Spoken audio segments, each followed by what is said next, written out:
Hello there everyone and welcome back to the Arena Aftershow. This is episode 2 of the podcast. Joined with me today is Sammy Boy, of course, my co-host. How are you doing, Sammy? I'm doing well, man. I'm excited to get stuck back into it. It was a good fun episode last time, and obviously we've got some big stuff to talk about today. So yeah, very absolutely some big stuff. Yeah, for sure. So the things we're going to be talking about today, guys, is the PC release. Obviously, we had that announced earlier last week, which is probably the biggest news the game's ever had, apart from obviously its initial release. We're then also going to be talking about our overall feelings and sort of what we feel needs improving or changing with the game to make that seem as smooth a transition into PC as possible. We've also got some initial thoughts on Season 4 because we are about a week and a half into that as of this going live. And then we've got some Season 5 content that's already been announced alongside the PC release. So lots of exciting things to go over today. So make sure you stick around until the end of this episode to find out all of the new details and our thoughts and feelings. But going straight into that then, PC release. Some of the core details really, I suppose, is that it's going to be releasing on Steam. There are 2 early access playtests, one in mid-December, one in mid-January, with a full release at the end of January. Now, I just want to hold it there real quick. So, Sammy, what are your thoughts on those particular details? Well, firstly, obviously just the overall announcement is amazing. It's kind of been like, there's just been a lot of rumors, even since freaking 2021, just with that sign-up sheet where it said about the, everyone's platform and stuff. I think that planted the seed of like, okay, this could eventually come to PC and eventually consoles, even though back then I didn't really, we didn't look into it too much, but it's just been something that I think has been a long time coming, and to finally get a bit of confirmation. There was obviously a lot of rumors and even stuff in the files, like the guys doing the data mining, there's just little things in there that's like slightly points towards PC. Yeah, there was a lot of like keyboard and mouse input stuff that was just sort of floating in there. And it's just like, well, why is that? Because we haven't had access to it now. But well, now we know, which is good news. And thoughts on it being Steam only at the moment? Are you surprised by that? Are you happy? I think that's good. Like I was thinking about that actually when I was recording my own video on it, that I don't really know where else they would put it, I guess, because it only, I guess, for like, obviously the other players you have are like the Ubisoft Connect app and like the EA app and stuff. Yeah, I guess maybe the Xbox launcher would make sense to have it on there too, but I just feel like Steam is the central location on PC, so it makes sense. And really, with like the Ubisoft games, for example, they all launch on Ubisoft Connect, but then everyone kind of waits for them to go to Steam. So it's clear that like that is where everyone wants to get their games from. And so I think, 100%. I think it makes sense. Yeah, I mean, on Steam, and I'm very keen to it. That's totally fair. I mean, I was kind of surprised it wasn't going to be on Epic Games Store as well, because the game's built in Unreal Engine. Yeah. So I didn't know if like Epic was going to have some kind of deal with them to make it like Epic exclusive, or they'd release it on both platforms. So yeah, I'm kind of surprised by that, but yeah, I think Steam's definitely the right way to go. And I think one of the things that I like about Steam is that you can also see player numbers. So I'll be keen to see like, on launch and as the Season 5 progresses, just what the player numbers are like and things. Because right now we just have no idea. Like Zynga had said, it due to the success of mobile and Switch release, we're doing this, but we obviously have absolutely no idea how it's actually performing. And also a lot of people are saying, it's not performing very well. It doesn't necessarily feel like it's a raging success on in my opinion, but it seems to be doing all right. And I think the PC release is more of a ploy to try and get a healthier state in the game, really, in terms of player numbers and money coming in for the game. Really, I think it's definitely the right move for them if they want to take this game to the next level as well. Yeah. Otherwise, I think this sort of needed to happen, didn't it? Like, it does feel to me, I don't want to be too negative about it, but it felt as though if they just kept doing what they were doing in Season 1, 2, and 3, even though, in my opinion, the content and everything has been good, I haven't really had no complaints about their handling of the game since launch. Obviously, prior to launch, all the delays and stuff, it was a little bit frustrating, but even then I don't really complain too much about that because it's led the game to be better than it was a few years ago. Yeah, but absolutely.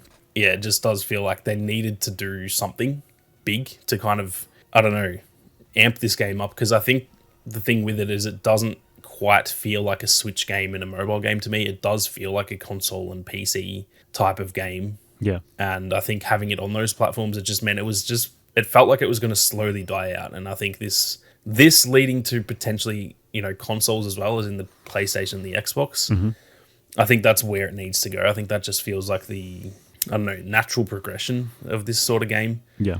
And absolutely. so I'm glad they're definitely taking that step because, that's the last thing I want to see is that a game of this potential just kind of dies out because it's not really on the right platform. Not to say that mobile and Switch are a bad addition, but it does feel like that's not the place for this type of game in terms of its primary location anyway. Yeah, no, I totally agree, honestly. I think the game, like, being on Switch and mobile is a really good thing for the overall market for the game itself. Like, I really enjoy playing it on my phone if I'm out and about, or having my Switch at home is great, but being able to play it at a higher frame rate on PC is going to be really good. Frame rate being capped at 300, which is obviously pretty astronomical. It's 10 times the amount of Switch, 5 times the amount of mobile as well, which is just absolutely mental. So that's going to be really exciting, and I think you're absolutely right. It's one of those things that it's the natural next step. And I mean, the thing is, mobile gaming as well, like, that is ultimately the biggest market. That's where most of the money in gaming comes from, or at least a good, like, half of it each year. So it's good that it's on those platforms, and I think it does need to be, and it works well for them. But you're absolutely right. PC is just one of those things where most people, I think, will be and will play it, because the amount of comments I've seen from everyone saying, like, oh, now I'll actually give it a try because it's coming to PC. Or I saw Elliot tweeted about it the other day, and I was did like, he? man, he said, like, oh, maybe it's time to finally give this game a try. And I was like, man, like, as awesome as it is that people are saying that, there's also the side of me that's like, oh, like, people shouldn't have waited this long to try it. But that's good to see that even, like, now we may get some more Star Wars creators covering it. That builds a bit more hype. I was talking to Andrew or Bombastic earlier this year, and he was sort of saying, like, it just doesn't really call to him that much. But I think now guys like him, it's on PC. Like, people are going to try it now. And we may get a big surge in sort of viewership, which is always good for a game. I think these days, like, the creator sort of, the community built around the game through creators is, like, so crucial for games' success. Because when you think about it, if a game, it doesn't matter what the trailers do and all that sort of thing, if a game has no one making videos on it, I guarantee that game is pretty much dead. Because the games that are popular, they have a lot of people covering them. Those people then, they get a lot of views. All those people are watching that game. It makes them want to play the game. If I go and watch you playing Hunters, it makes me go, damn, now I want to play. So it's like a healthy sort of relationship there. And I think that probably is one of those things too that's kind of lacking, because really there's not that many creators covering this game, and even really all of us are pretty small. So I just think, that's another big thing I'm hoping for, is that we get, Bombastic and Elliot and Aussie and all these guys making content on the game, even if it's just for a little bit, just to kind of draw some people in, because 100%, it just definitely deserves a lot more eyes on it. Yeah, I mean, that creator economy is so important in just community engagement and stuff like that. I mean, we had looking back to Star Wars Battlefront 2, there were so many creators involved from the UK, from America, from Australia. Those three sort of countries were like the big, where a lot of creators came from, where a lot of the community was playing the game. Obviously other countries in Europe as well, Battlefront updates from Sweden and the likes. And we don't really have that at the moment. Like you said, like, we've got some creators, but not, Azatru is probably the biggest creator covering the game right now, but he doesn't cover it too much. So I mean, with it coming to PC, I imagine he'll probably start to cover it a lot more. Like you said, Elliot, Bombastic, hopefully others will sort of get back on the grind as well, which would be really nice. Because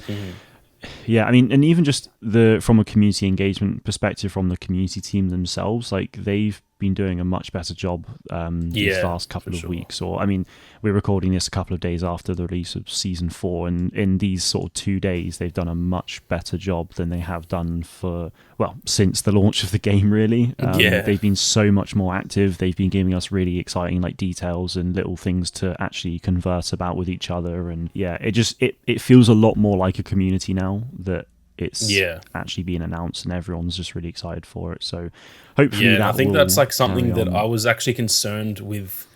There was mentions of like, oh, we'll be bringing on more people to the team, and like there are changes coming and stuff. I've heard that so many times across other games of like, oh, trust me, it'll get better, and it doesn't. It just doesn't change. Yeah. But there's been a very, very, it's almost like a click moment of like pretty much around the time of the delay, pretty much like 3 or so weeks ago now, there's been a very clear switch up where the Discord is a lot more active with, they've brought more people on the team there. We've even just in the, the news tab of the Hunters website, usually we get like 1 blog post per season of just like, here's the patch notes and like, here's the Hunter. There's been like 4 in the last 2 days about like one about the PC, one about Nox herself, one about the actual update and the patch notes and stuff. Like it just does feel like they've actually listened and gone, like we actually do need to sort of switch on and step it up. And like that's really good to see, because like I said, there's so many games out there that I come from Battlefield where like there's times where they clearly need to do the same thing and they sort of haven't, and it leaves the community really disappointed. And so it's just kind of refreshing to see a company go, all right, everyone's saying we need to talk more and show more stuff, so let's actually do it. Let's do it. Absolutely. I mean, that's one of the things that I've been saying for so long, that needs improving, and I've been saying that since the launch of this game. I mean, I've been saying it since before, like during soft launch, because obviously we were so quiet there, and I was hoping that launch would be the big change, which I mean ultimately it wasn't, unfortunately. But I feel like we've made it this far now, we're in a better place for it. So I just really hope that it actually carries on. Like it feels like they know what they're doing now. They've got an idea of how to run things. Kaviri, the community manager, they've got Astra, who's another community team, and then they've got Astromech Juggernaut, who is an actual developer on the game, who is going to be sort of clearly engaging with people. So just having like 3 core people that people can actually go to and ask questions and have a bit of banter and a relationship between us and the studio, that's so powerful, and that's what made Battlefront 2 so amazing with that. 100%. I was just going to say the same, like with the fact that we now know some names to talk to, that was what Battlefront was. We knew Ben Walk, we knew Kevin, we knew Jay, like we even know these guys on a first name basis. Like that's the community aspect that we got. Like I don't know Kevin as Total FPS. I know him as Kevin. We've spoken countless times because of the rapport that we all build during like the journey of those games. And so that's what I'm so glad to see. It feel like realistically about a month or so ago, we didn't know a single person other than obviously you and I know a few of the people on the dev team, but in terms of like community links, we didn't know anyone. And now we know 3 people essentially. And that's what I mean. It does just definitely feel like there's been like I guess they've turned a corner, that we're now on the right track, and hopefully the thing is now they just need to keep that up. I don't want this to be like a once-off, here's a bunch of news and everything looks good and then we just go quiet for another 2 months, which I don't imagine they will, because obviously we've got the playtest in like 2 weeks. So there will no doubt be stuff then. But there'll be plenty to come. I mean, we might even see something tomorrow as of recording this on the Friday. But I think that is like, in terms of, we'll go back to some more PC details in a minute, but in terms of things that need improving and changing, like this was a big improvement that they needed to make. And like they've made it now, but they obviously just need to keep it going. And it if they can, then that would be amazing, because I think the game overall like benefit from that massively. And if those 3 can stick around and keep doing what they're doing, or if other people get involved as well, then that would be really good. Because I mean, we've spoken about it for the last like 10 minutes now, it feels, but it just like it needs to happen. And they're doing a great job so far, so fingers crossed that carries on. In terms of more like PC details, obviously it's the same game, there's not really that much else to say, but there are significant visual improvements to some of the maps. We got like a PC trailer which looks, I mean, incredible, really. There was Mos Espa Way Station in particular that really caught my eye. The Death Star's got a bit more like glowing stuff, but on the floor of Mos Espa Way Station that they showed, it was so much more like detail in the textures, but also a lot more sort of like stone slabs on the floor, and it feels a lot more lived in and like more photorealistic for a game that's stylized as well, which I always quite like that. When they have that sort of stylized to photoreal aspect, it's always quite nice to see. So it that's definitely really looked good. like, it almost looked like a next generation, like, you know, say when it was like the PS4 era and they're showing off like The Last of Us Part 2 and then they show the PS5 version and you're like, whoa, that's crazy. Like that is literally what this looked like. It was, and actually like 100%. I remember looking at it the first time I saw that trailer and it was actually like, what the hell? Like that looks... It's not like it's the best looking game I've ever seen, but just that so comparison is like, wow. And it does look very good too. It's not like it's just, you know, a bit better than a Switch game. It actually looks like genuinely very good. And I've said that about all of their assets and stuff. I know trailers aren't the same as actual gameplay, but like it's all built within Unreal Engine, and all of their assets, all the trailers and stuff. I remember there was that big Unreal like showcase a few months back, or probably it was like back in Feb now, I think, something like that. Yeah, and there was like the moments of like Reeve lighting her lightsaber, and I'm like, man, that actually looks genuine. It looks as good as Fortnite or any of those sorts of games.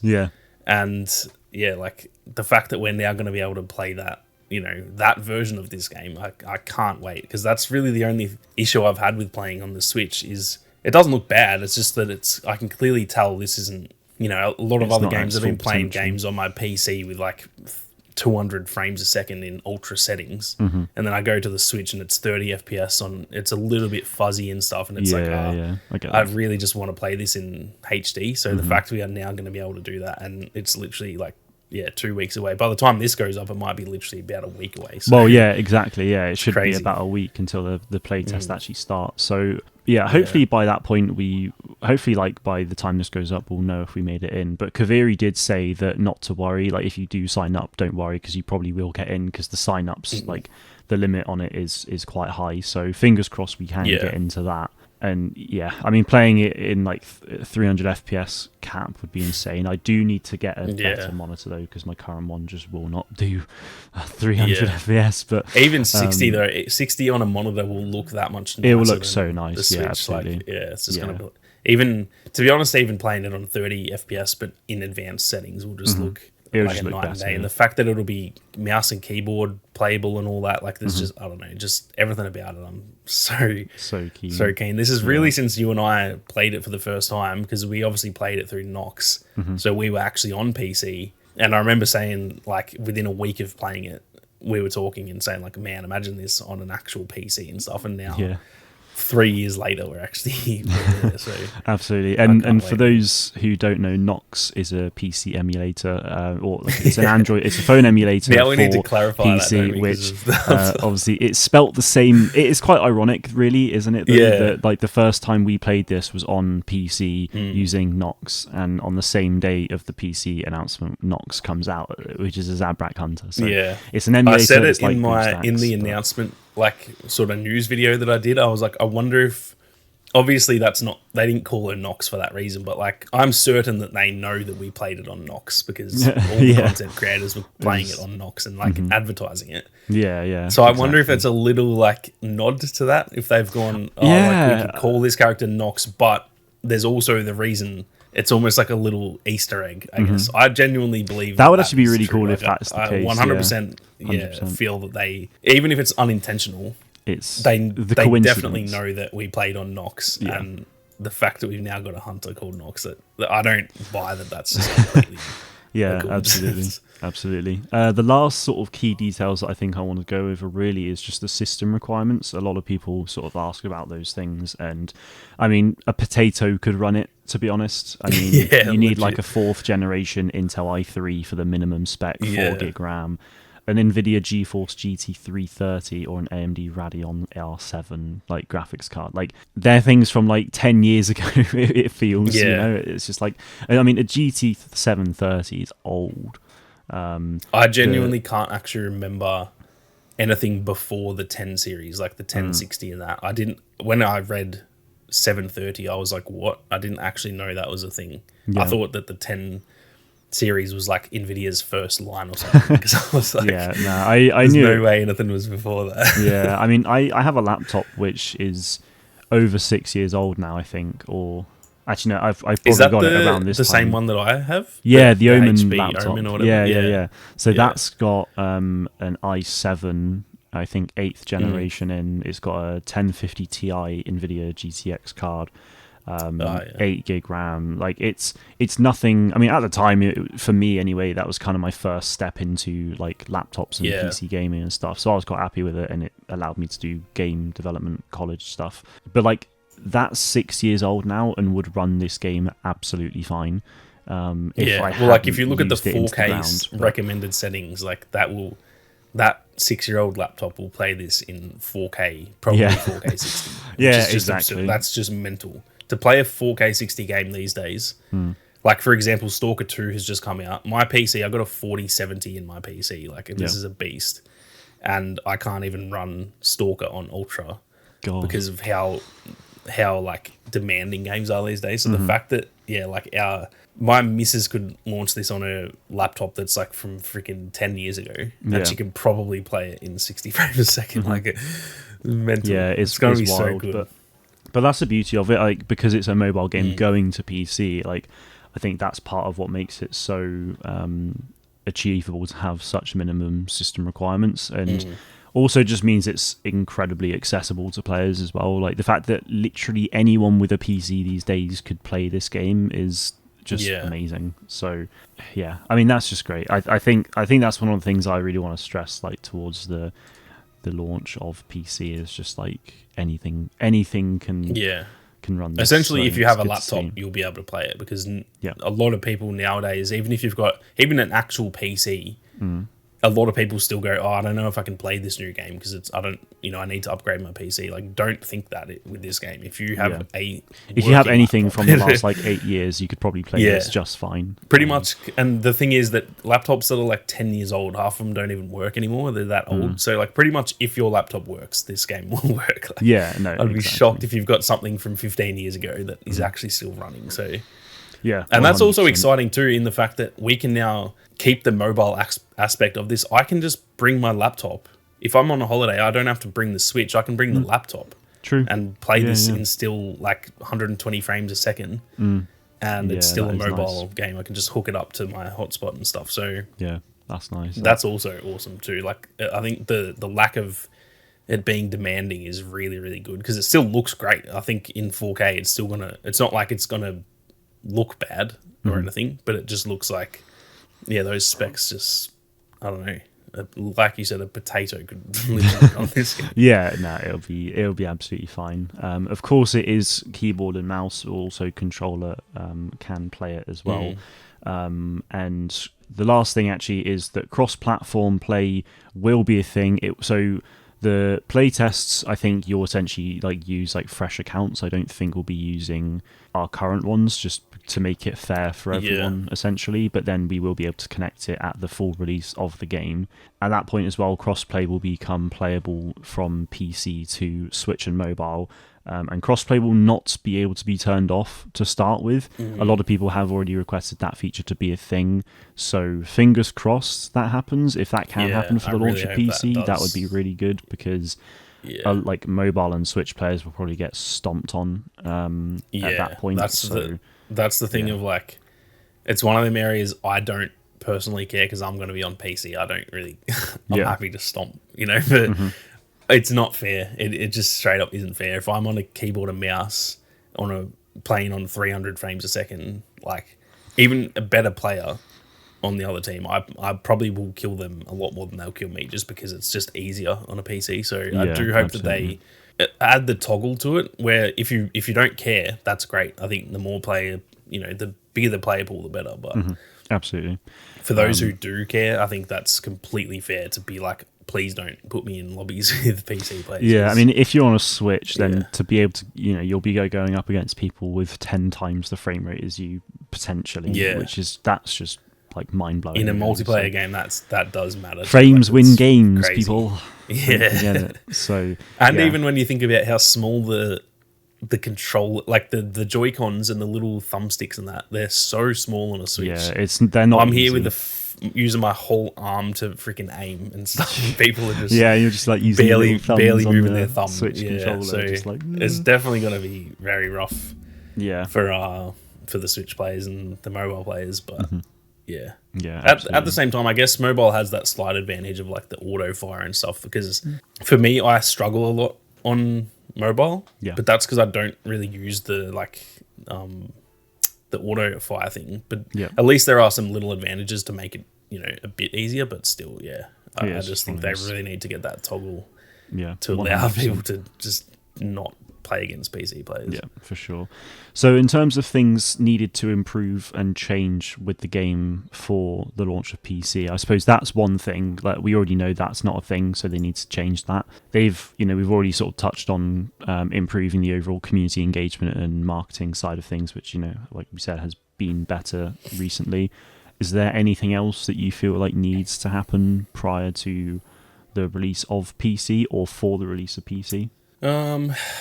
I think for me, it's mostly smaller things.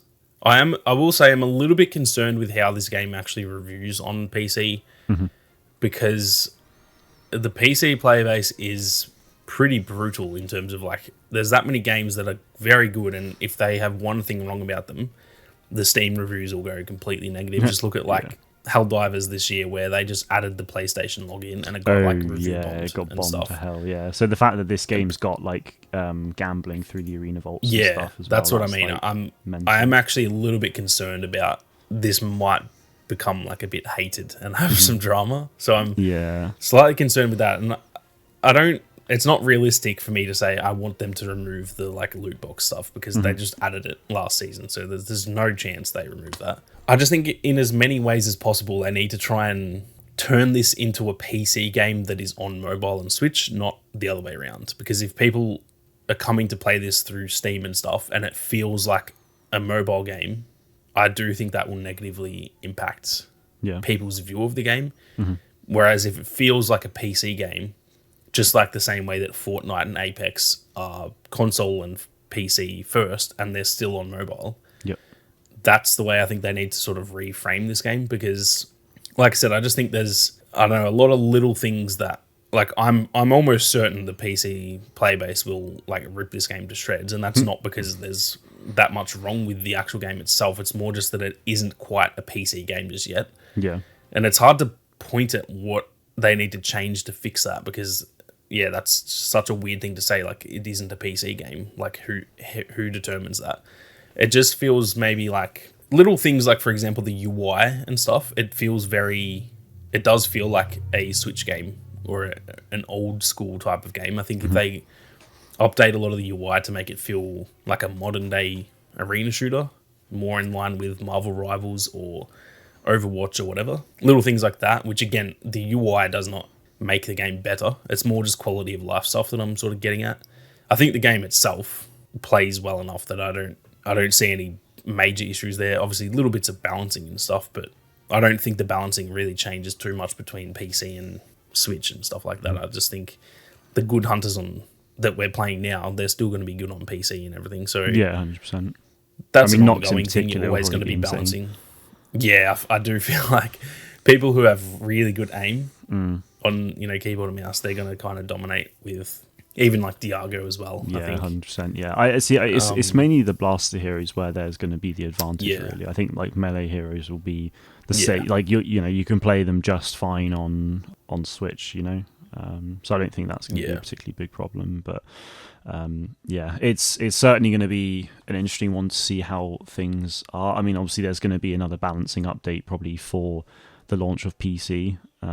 So that's going to be another thing. And obviously Sprocket's actually getting an ability rework as well for some reason. So that's like, it's all well and good talking about like balancing now, but like it actually could change quite a lot with the meta and the Season 5 hunter as well, which we'll get on to in a little bit. And that's the other thing too I didn't even think of, is that like the meta may change without balancing, because people on PC will play different. So like the tanky, maybe tanks are good now because the controls on a Switch and stuff are a little bit more, not janky, but like, do you know what I mean? It's harder to, I feel like on PC, your movement and people can just do crazy stuff on PC because it's just a lot easier or a lot more free flowing. Yeah. So maybe like Reeve and stuff, the quicker characters will actually be insane, and like Scorer might go back to being just completely dominant because she's so damn quick, and if people can aim well and stuff. So yeah, that may change up as well. That like some hunters may just become dominant because simply because on the of Switch new inputs and whatnot. Yeah, exactly. Like on the Switch, it's easier to play. It feels like the game's a little bit slow on the Switch. Mm-hmm.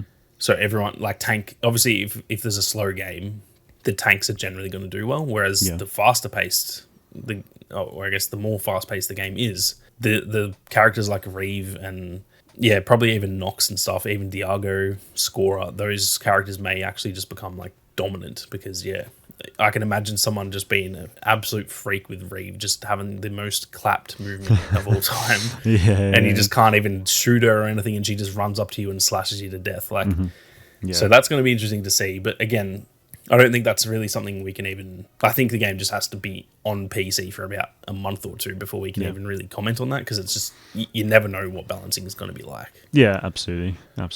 So, other than all that, then there's nothing that you're thinking really needs to be changed or improved. I mean, from my perspective, I feel like it's kind of hard because I think, like you said, you kind of just need to see how it lands anyway. I think a lot of people are suggesting things for the game, but like the game is how it is. I know that's kind of not the most helpful, but it's like, we will just have to wait and see. I think improvements and changes might need to come afterwards, but we just need to see how things actually perform, what the community's saying. I'm not like a massive PC gamer myself already. I play on PlayStation or Switch for the most part. So I mean, for me personally, I wouldn't say I'm the best to really discuss that side of things really. But fingers crossed it's a smooth launch. I'm very, very excited for PC. It's been a long time coming, but going back to this week, or as of this going live last week, we obviously got Season 4. That introduced Nox, a brand new Archer Zabrak Hunter, a brand new map on Endor, making it the second Endor map outside of escort stuff. And then we got Scrap Salvage, which is a huge amount of fun, a new arena pass, and a little bit more really. What are your thoughts on everything? Anything in particular that's a standout to you? Or in terms of a standout, I would say that Endor Aftermath is instantly my favorite map. It's so good. They've done this every season where or maybe not so much season 1, but season 2, Vader's Castle became my favorite. Yeah. Then Hoth Frontlines became my favorite, and now I think, to be fair, I've only probably played it, I don't know, 4 or 5 times at most, but I genuinely think it's now my favorite map. It's just, I don't know, I feel like the layout is really good. It also obviously looks like awesome, but in terms of the layout, it's got a really good mix of like verticality, but not to the point where it's like, it's not ridiculous.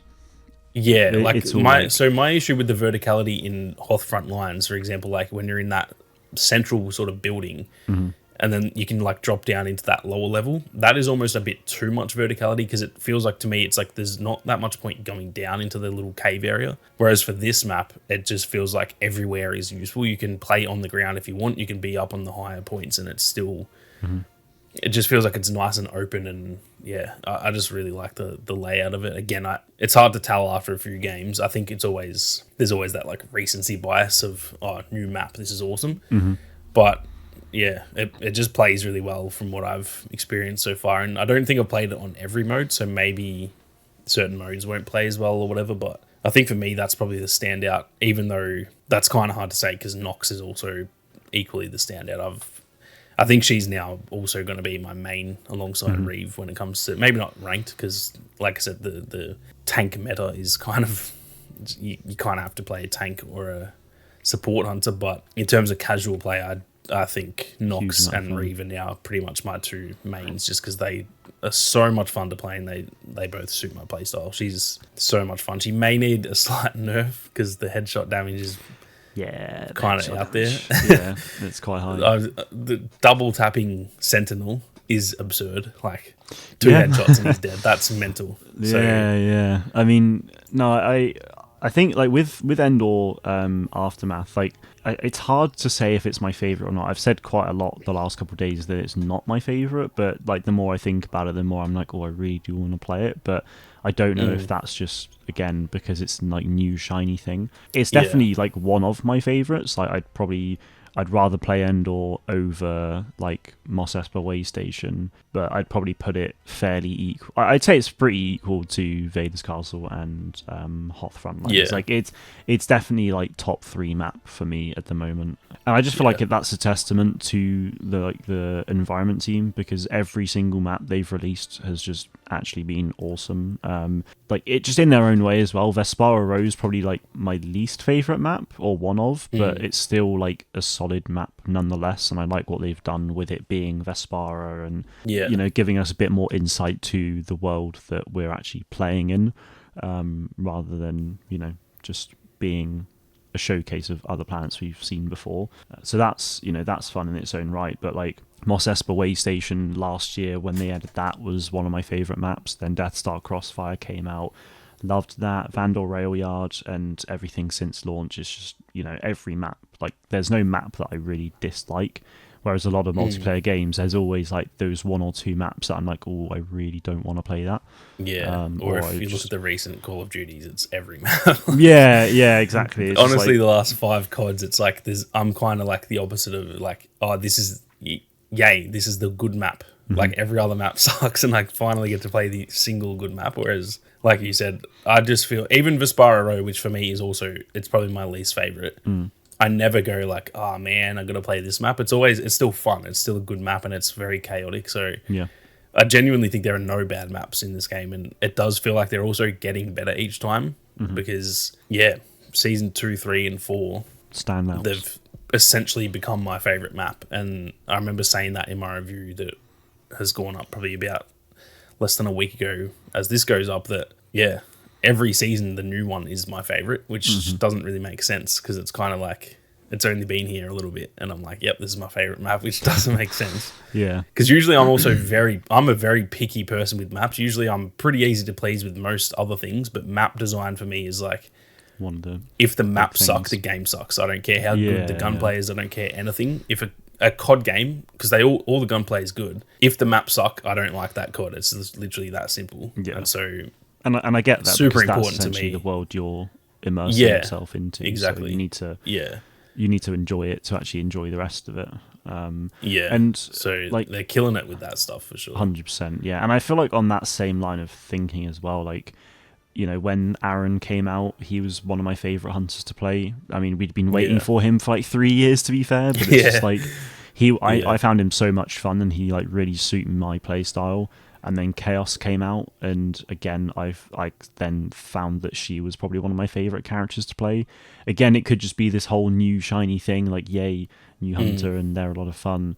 But like, I genuinely have enjoyed playing them, and they've suited me quite a lot. And then Pilbush came out, and she's overpowered, but she suits my playstyle so much, because I'm very much like that sort of damage aggressor kind of person. I like getting right in the thick of it and just causing absolute carnage and whatnot. So she suited me a lot. And then now Nox has come out, and she plays obviously very different to the likes of Pilbush, but again, she's easily up there with one of my top 5 hunters, I'd say. Maybe even top 3 right now, but again, that could be the new bias thing. So but she's just, it's weird though, because I don't think, like, if you think back to Battlefront, I don't think we were like that with Battlefront, where the new hunter comes out, the new hero comes out. I don't think they were always my favorite. They were always fun and stuff, but it was like 100%. I never say, like, when Obi-Wan came out, I thought, oh, he's fun, but I wasn't instantly like, oh, this dude's now my main. So I don't think we're necessarily like that, where it's like, oh, the new shiny thing is instantly our favorite. Yeah. Usually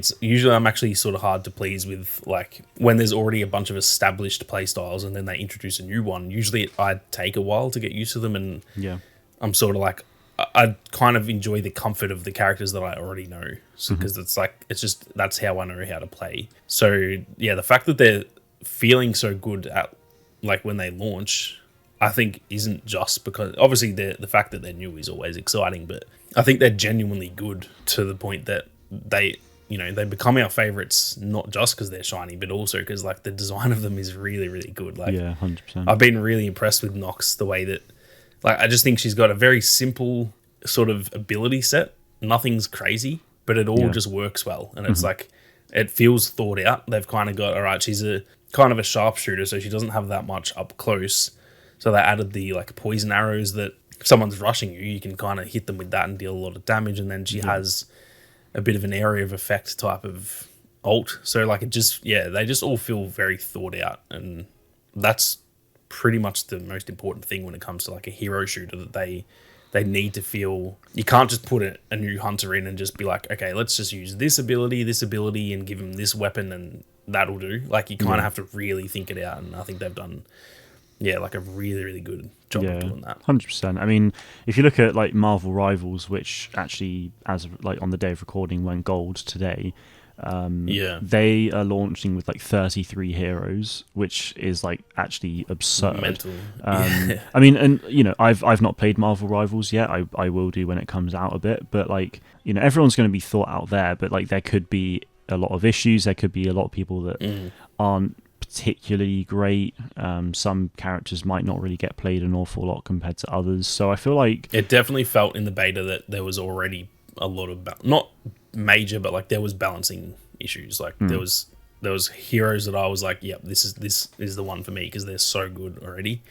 Whereas I don't think that with hunters. I don't really feel like there's a definite best at times. Like there's always kind of been the best few, but it just feels like everyone's viable. There was definitely some in Rivals in the beta that it was like, I'm never using that dude. He sucks. Like, yeah, exactly. So it's things like that, and like, you know, hunters could very well have gone on to release maybe 20 characters at launch if they had a bit more time. But it's like, you know, is that going to be the best thing for it? Like launching with 13 characters, sure, that's not a crazy amount, but everyone was viable. Everyone was a lot of fun to play. Sure, okay, Aaron was a bit weaker compared to others, but you know, he was still playable. He was still a lot of fun, and everyone just sort of gets used to them. Actually, gets used to the characters and gets to know them and engage with them, so that when a new character comes out, then, you know, everyone's sort of ready for that next step in a way. And I quite like that sort of journey we're going on. Everyone feels like they're properly well thought out, rather than just being like, oh, here's a new hero, here's this person. Like, and with it being original characters as well, like they actually have to think about these things. They can't just be like, oh, okay, well, here's Luke Skywalker, here's Darth Vader. You know, you've seen him in every other game under the sun, so you kind of expect, you know what to expect for them. So like that's the thing with Rivals, is that we know like the heroes in the movies and in the comics, they have like their power. So like heading into that game, you know that when we get Captain America, he's got his shield, he's got like super strength. That's his that's what he's going to play like. Whereas in this game, they do have to make them up completely from scratch. And obviously there's some that, like, for example, Reeve, it doesn't matter what her name and what she looked like is, they know if it's going to be like a Sith type character, she's going to have a lightsaber, she's going to use the Force or whatever, but they still have to really think that stuff out. And I think that's another layer that, like, it's easy to sweep that under the rug and go, oh, but, you know, it's just their aesthetics and stuff. But it does take a lot of time when it comes to thinking about that sort of thing. Is they're not just developing abilities and stuff, but they've got to make this entire character that not only suits the Star Wars universe, but all of them so far have just been so, like, they're so unique. There's no one in this game that I'm like, oh, they've just copied this character from whatever. Yeah. And they're all so true to Star Wars, but like, just so you'd never think, like, who the hell thought of putting two Jawas in a trench coat and like, I know. Pillbush so just random. having a little mini ATST and stuff. Like it's so who comes up with that stuff? So that's probably, of this entire game, I think that's the biggest praise I can give them, is just their like originality when it comes to making the hunters. They all feel good, they all look awesome, they all make sense. Yeah. And that's like the number one thing. There's a lot of stuff to praise, but that's, to me, every time we get a new hunter, I'm just like blown away. I'm like, what the how did you think of that? Like crazy. 100%. And I mean, like, Nox herself, like, she's, in terms of like everything, it's sort of fairly simple, but the thing that's like sort of taken me back the most with Nox is what is her story. She was, you know, she grew up and joined the Order of the Nightwind, which is a very, very niche reference, but that's niche, the kind of stuff that I love. Like, for those who don't know, in like probably I think it was like the first or second episode of the Book of Boba Fett, when Fennec and Boba go to the cantina, they walk out and these guys, you know, this gang come out and sort of attack them, all these shields circling them. That's the Order of the Nightwind. So it's just like the fact that we've got a reference to those people, and Nox was one of them. that's really cool. And actually, the fact that this game is set during the time of The Mandalorian, like she left the Order to join the arena, which she's like only just done. So she could actually have been part of the Order of the Nightwind whilst they attacked like Boba and Fennec, which is actually quite a cool thing to think about. Yeah. So yeah, I just like, stuff like that. I just absolutely love it, and that's really like taken me back. And yeah, I just love it. Like the team working on the hunters, the team working on the new maps, they always just do a standout job, I think. And this season in particular, like the new game modes, we haven't had Arrow Assault yet, but Scrap Salvage, oh my god, I love it. Yeah, it's so much fun. It needs to be permanent. It 100% needs to be permanent. To me, is probably, I don't know if I'd say the best. I think still Dynamic Control to me is like the most team based, like the best mode for like ranked and stuff. But I think behind that now, this is it's just so good, man. It's so much fun. So much chaos, but it's also there's a bit of method to the madness as well, and it's like there's multiple ways to play. It's not just like go out and say, even with Dynamic Control, it's kind of like just get on the objective, or if the enemies are on it, shoot them. Like that's really the only things to do. Whereas in this game, you can be a slayer. You can go around trying to kill people. You can play as a tank, for example, and just try and get as much scrap as you can, and then like tank that and go and deposit it and stuff. There's just so many different ways that you can play it. Yeah, and it's also pretty unique. I don't think I've really seen that many modes like this in other shooters. It's kind of like kill confirmed.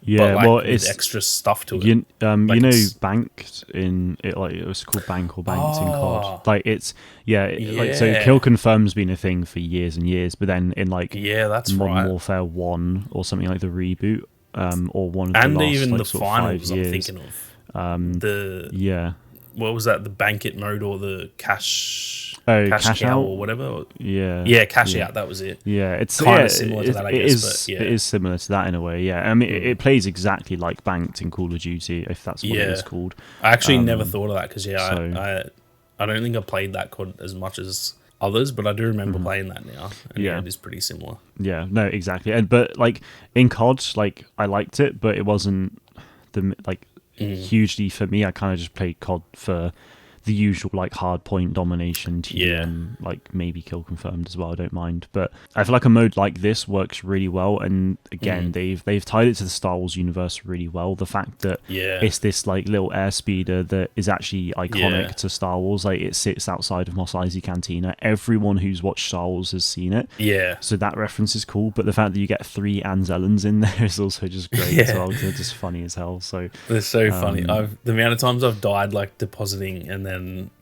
you just kind of like stuck there looking while the respawn time is ticking, and I just crack up laughing at them. They just got their hands out of it, like begging like, for scrap. Give me the scrap. Yeah. And then like, you do hear them talk every now and then as well. Yeah, which is great. So it's just so good. Yeah, I don't know, like the references that they've got to the lore and just the way they make it feel like a Star Wars game is just so good. Like everything because that's a prime example actually of like. They could have not done that, and it would have not changed the mode. The game could have just been go and put the scrap in these like little bins, in the caches or whatever. But the fact they've added a bit of lore to it like that, which again doesn't make the game really any better, but it's just those little quality of life things that like we look at and go, damn, like that's such a cool, like we wouldn't be talking about this with the COD mode. You just go and deposit it, and that's literally all there is to it. Yeah, so even just little things like that, it's just they always, it feels like they go the extra mile when it comes to the Star Wars like side of things, like the lore. They always, it's never just like basic thought put into it. They always kind of go, all right, here's what we're going to do. What can we do to make this even cooler? Like, for example, even the little bits of lore behind Nox and stuff. Like, they didn't need to do that. She could have just been a Zabrak, like a warrior. Yeah, but they put that little bit of extra in there. 100%. And actually, with the Anzellans, like, the actual lore behind them is that they essentially, like, just kind of, like, turned up at the arena, and, like, the scrap that you give them in scrap salvage, they're actually using to be able to, like, build something.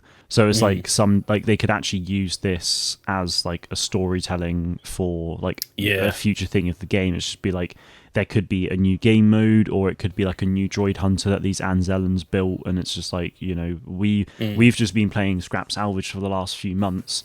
here's what they've gone and done, and like they can tie it back to that and things like that, which I just think is really like fun as a Star Wars fan, but also just in terms of storytelling in multiplayer games. Like that's become such a big thing over the last several years because of the likes of Fortnite and Warzone and things like that. Like multiplayer games they didn't really used to tell much of a story sometimes, but now they do, and they've got a lot of potential for this.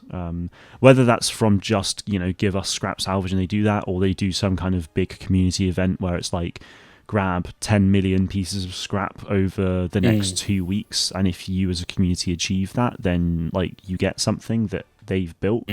That would be really cool, I think, in terms of sick, community engagement and stuff. So hopefully someone on the dev team has heard that and taken notes, because that would be great. Yeah. I think that would be a lot of fun. Little things like that would go such a long way for the community. Like imagine how desperate we are for getting teasers for the next hunters and stuff. Imagine if they literally said, all right, we'll do that, like 10 million pieces of scrap collected in, say, before the first PC test. And if you do that, successfully, we'll drop a teaser for the Kubaz Hunter and stuff. Yeah, and like if we don't do it, then we've got another a month to get 25 million before the next playtest, and then we can get another. We've got another chance to do it or whatever. Like things like that. I feel like when you interact with when it feels like the game actually matters to what they are doing, stuff like that. I remember like the way Warzone did it, and obviously Fortnite's done it like mad as well. They're kind of the ones that set that trend of like it actually matters what you're doing in the game to affect getting a trailer or getting whatever. Even just like I remember the Warzone map when that changed and they dropped the nuke on it, we had to actually like play matches to do that whole thing where all the planes are dropping bombs and we're going to run to the stadium and stuff, and then they'd play the trailer for people. Like little things like that cool. That was like so memorable to me, and like that makes me look back on that game so much fonder. And if they do that sort of stuff with this game, it's the same with Battlefront. Like I still remember that season 1, like the what was it, the First Order and the Resistance, like pick your team or whatever. Yeah, that was cool. That's still to this day, I'm like, why the hell didn't they do more of that? That was sick. We all got rewards for like who we chose and stuff like that. Was just so cool. Yeah, and it's like if they can do stuff like that for this game, which I feel like it's set up perfectly for that. Yeah, I mean, they have the Clash events anyway as well. Like, so they already can do that, but you just kind of get like randomly allocated, and there's like it doesn't really feel like you kind of just do the event and that's about it. You don't really care too much about it. But I feel like if there was some kind of community wide like mission to achieve with those Clash events, that would be really cool to actually see.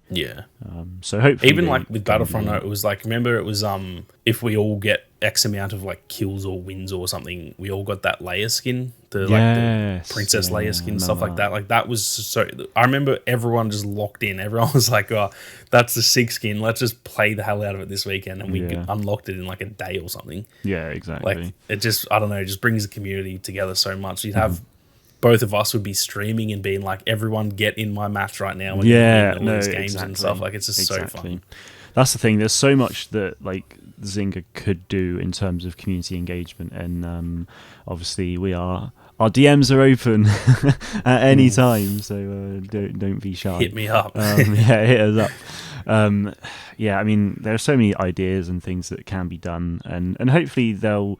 I guess in terms of overall things to improve and change, that's kind of one of those things, really. It is just, they've made a good start in terms of interacting with the community, and the marketing seems to have improved so far. But it is just a case of trying to take it further as well, like get creators involved in things. And, that doesn't have to happen straight away. Nothing big or crazy has to happen right away either. But just like little steps like that, I think would go a long way. So I mean, even for season 5, it would be quite cool to get some kind of creator involvement in that in some way. It's probably a bit short notice, but speaking of season 5, as mentioned at the start of the episode, we already have a lot of details. I say a lot, we don't really have a lot, but we've got some details on what the season 5 content's going to be regarding the new hunter and the new map. That seems to sort of always be the things that we get each season, is a new hunter and a new map. We know that the map is going to be a Coruscant Underworld map, which is very exciting. And the new hunter is going to be another damage class hunter. It's the Kubaz that was leaked back in late September, I think it was. And their name is Glicken. Now, it's been said that Glicken, whilst is another damage hunter, is unlike any other, as said by Astromech Duggernaut, one of the developers of the game. So that's definitely very interesting to hear. I think I don't really know what to expect with Glicken, but the fact that, on the day of Season 4 release, we get Season 5 content announced is very exciting. So I just want to gather some of your thoughts on those things, first of all. Yeah, well, firstly, we're not even talking about the content itself, just that, like, the fact that we know stuff already. Like, this is what I've been, and I know you've been the same, like, that's what I've wanted for a long time, is, like, give us some stuff before, usually it has sort of been, I know Pillbush, we kind of got stuff a bit earlier because of the Nintendo Direct. Yeah, and then even with Season 4, we did find out about Nox roughly a week or so before she dropped. But with Season 2 and stuff, like, we knew about Chaos, like, we had known about the Hunter, but we didn't really know anything until, like, the day of the season. Release, so I've sort of been wanting this where it's like, you look back to Battlefront, and again, not to keep comparing it to Battlefront, they're very different games, but, like, we got that announcement of, like, we're getting Grievous, Obi-Wan, Dooku, and Anakin. We knew, like, 6 months in advance when we got the first one. We got Grievous, and we knew that in March we were, like, that was in not October, and we knew in March we were getting Anakin. So we knew, like, 6 months of what we were getting. It was that, and that's sort of the thing, like EA Play, I think. So it was like July. Yeah, well, actually, technically, we actually knew way before. I mean, just more in terms of, like, once we actually got the official sort of dates of it, because at that point we just knew, like, we were getting, we knew who we were getting, we just didn't know when. Absolutely. So, like, once we got Grievous, we knew, like, next month we're getting Obi-Wan. We knew that Christmas they'd have a break, then January we got Dooku, and I think it was Feb was Anakin, and then March was, like, the Supremacy stuff. And they just laid it all out. Like, it was just so nice knowing, like, there was an actual roadmap in place. We knew what to expect in some regards, and that was really fun. I had a really nice time with that whole sort of process, because we just knew what to expect, and it was just an exciting time. And actually, going back to Season 1, like, halfway through Season 1, they were actually saying, like, oh yeah, we're going to share a roadmap with you soon on, like, things to come. But obviously that never came out. Now, I think my theory is that, based on maybe just that first season in general, they kind of had a bit of a change of plans with things.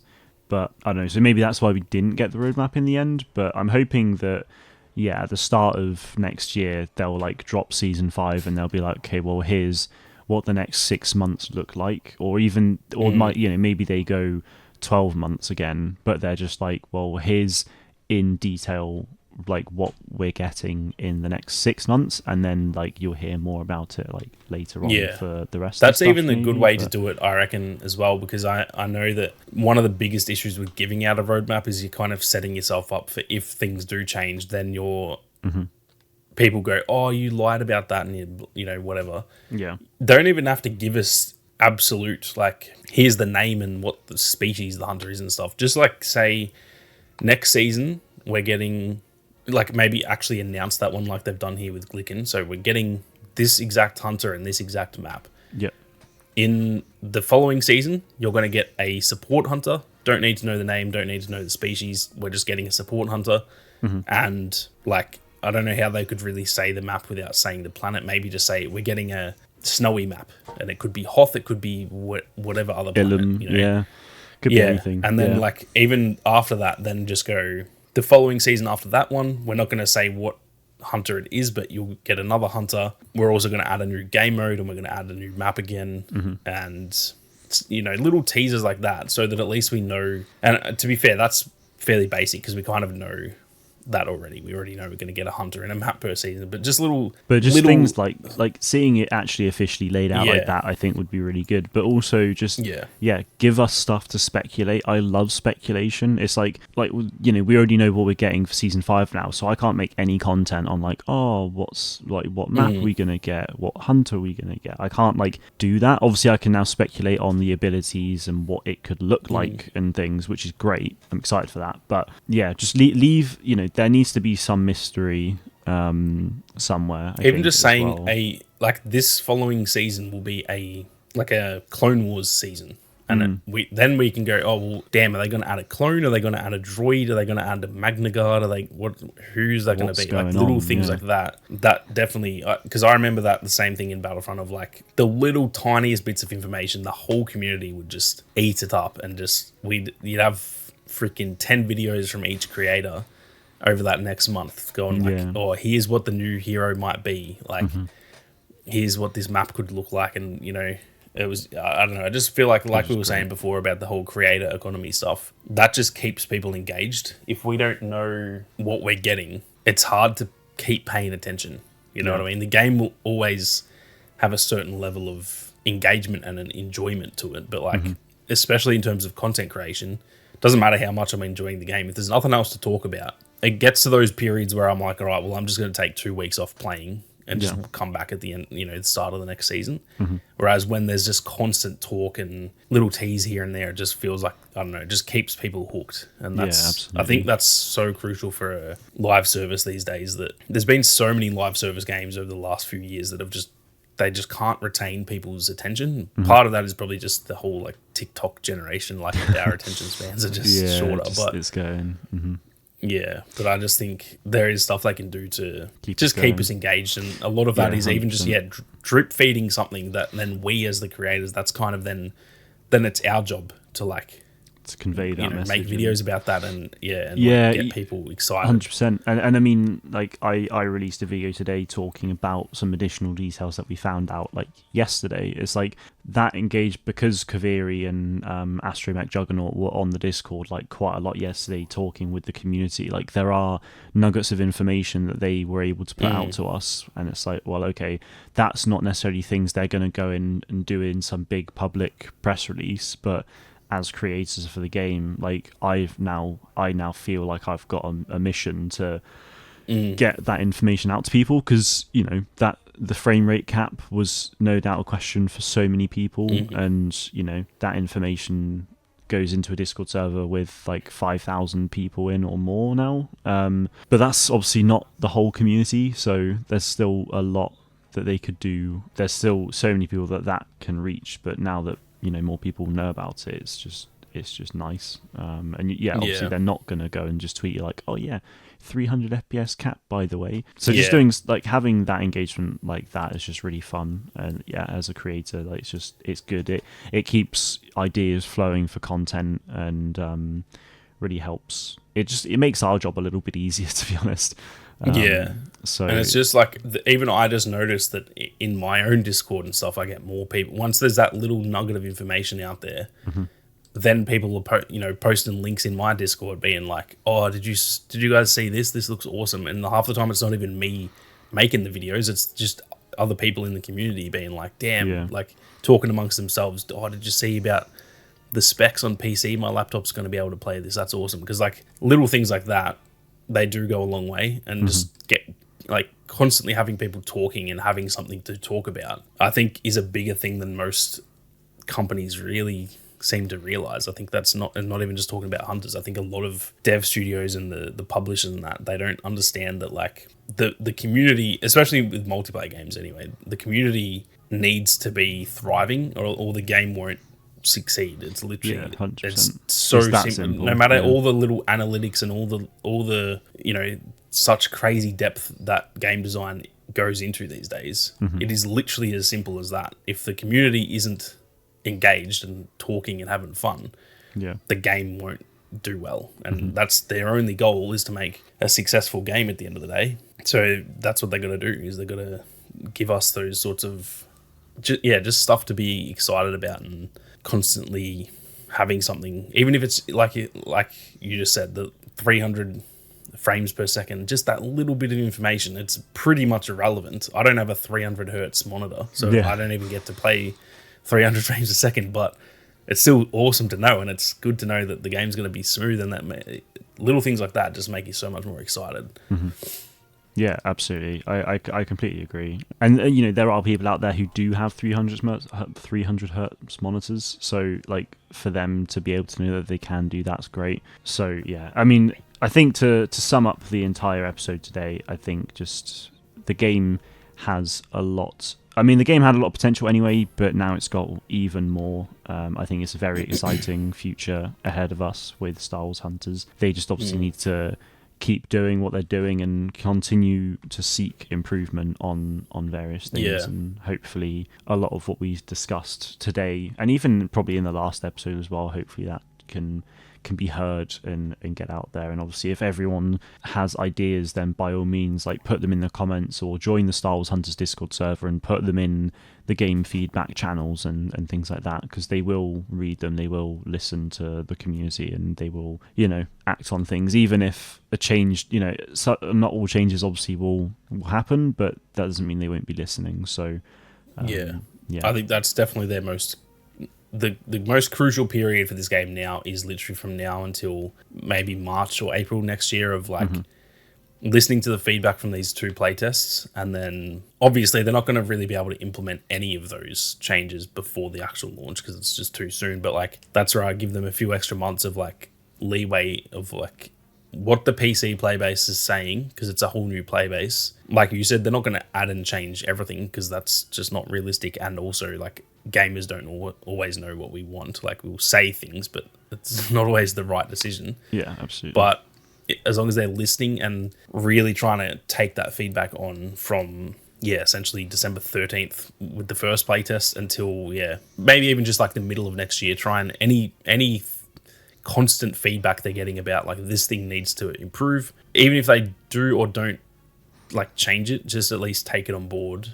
And I think if they do sort of continue in the trend that they have in pretty much the last season or so, where they've clearly listened and gone like, we need to implement this stuff and start changing the game, and we've seen that already with the communication and stuff. If they continue to do that with this PC launch, I think they'll set themselves up really well. Whereas also on the flip side, if the PC version launches and they kind of go back to being a bit quiet and nothing really happens, then I genuinely think the game is actually in like severe trouble. If by the middle of next year it's not sort of starting to kick off a bit, then I'm going to be a bit nervous that like we may be nearing the end, unfortunately. So it is definitely crunch time for the game. Like I think 100%. I think we'll be able to tell by say April if this game lasts until next Christmas or if it's sort of done. Yeah, which is it's scary to think about, but that's just how the game industry is at this point. 100%. I mean, so the game is actually going to be releasing in early access, and it does say that they expect it to last until mid 2025. So I think I mean, they've made it very clear that they are so they are committed to creating the best experience for PC players possible, and will exit early access when the time is right and player feedback has been integrated. So they've come out, they've already said that they are going to be listening, really, and hopefully with it being early access, it kind of with a full launch, mid next year, hopefully that does mean that they are in it for the long haul. But yeah, we'll see. I think you're absolutely right. The next sort of 5 to 6 months is crucial for the game, really. I think there's a lot. There's a lot they can do. There's a lot they're doing right now. So fingers crossed that happens. The Christmas period will obviously be a bit of a quieter time, but the fact that we know that we've got a January playtest coming up for Steam, as well as the PC early access launch at the end of January, like we've got a lot to look forward to during the quieter periods. So that is nice, very exciting times. I think that's gonna wrap it up for today, Sammy. It's been an absolute pleasure speaking with you about this game once again. You too, my man. It's always good fun. I'm very keen to. Let's hope that we're still doing this podcast in years from now. If the next few months go well, I'd love to be doing this in 3 years still. So Absolutely. Come Come on, boss alien. you got this, Zynga. Come on. Yeah. As for when the next episode might be, I think we could potentially look at doing one after the PC playtest and give our thoughts on that. Maybe if you're keen, it'll probably be a bit of a shorter one, but we can definitely do something about that. So keep your eyes peeled, guys. I will let you know in the Discord servers and Twitter as well, and other platforms when the next episode will release. But that is it from us today. Thank you all very much for watching and listening wherever you are. Have a great rest of your day. Enjoy the PC release when it does happen. Enjoy the playtests if you get in, and may the force be with you always.